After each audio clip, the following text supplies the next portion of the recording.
Municipal ఎన్నికల్లో BRS విజయ డంకా మోగించడం ఖాయమన్నారు మాజీ MLA pilot Rohit Reddy. Tandur మున్సిపాలిటీపై గులాబీ జెండాను ఎగరేస్తామని ధీమా వ్యక్తం చేశారు. 2 ఏళ్లుగా తాండూరులో కాంగ్రెస్ చేసిందేం లేదని మండిపడ్డారు. మున్సిపల్ ఎన్నికల్లో హస్తం పార్టీ కథ కంచుకు చేరుతోందని తేల్చి చెప్పారు. ఈ మేరకు వికారాబాద్ జిల్లా తాండూరులో బీఆర్ఎస్లోకి భారీగా చేరికలు జరిగాయి.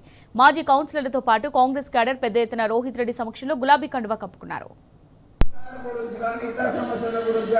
వీళ్ళందరినీ కలవడం జరిగింది. కానీ ఇప్పటి వరకు కూడా రెండు సంవత్సరాల నా తాండూరు అభివృద్ధి చేయాలనే ఉద్దేశంతో చరిత్ర సృష్టించిన 1680 కోట్ల రూపాయల నిధులను తాండూరు నియోజకవర్గం తెచ్చిన ఘనత మీ బిడ్డ రోహిత్ రెడ్డిని అని చెప్పి తెలియజేస్తా ఉన్నా. మీలాగా మోసం చేయను. నేను బాధ్యత మీ అందరికి కూడా తెలుసు.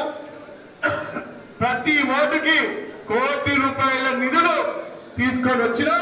తీసుకొచ్చి ఎందుకు ఇప్పుడు ఈ ఫంక్షన్ హాల్ బయట ఆ సీసీ రోడ్ వేసింది మేమే. వీళ్ళు వచ్చి 2 ఏళ్ళైంది మోసం మాటలు చెప్పి 6 గ్యారెంటీల పేరుతో 420 హామీలు దొంగ హామీలు ఇచ్చి వాళ్ళు ఈరోజు గద్దెకెక్కారు. మరి 2 ఏళ్ళ నుంచి ఏమైంది? సున్నా, గుండు సున్నా.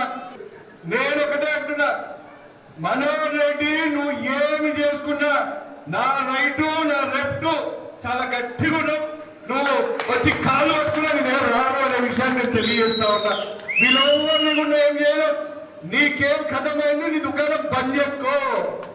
నీకేం కథమైపోయింది? నువ్వు చెప్పిన దొంగ మాటలు అబద్ధపు మాటలు ఇక అవి చెల్లవు. మొన్న జరిగిన సర్పంచ్ ఎలక్షన్లోనే నీకు ఒక చిన్న టీజర్ రిలీజ్ చేసినాం. ఇక ఇప్పుడు ఈ మున్సిపల్ ఎలక్షన్ లో ఫుల్ సినిమా 70mm సినిమా చూపించబోతున్నాము. మా తాండూరు ప్రజలు కళ్ళు వచ్చి వాత పెట్టడానికి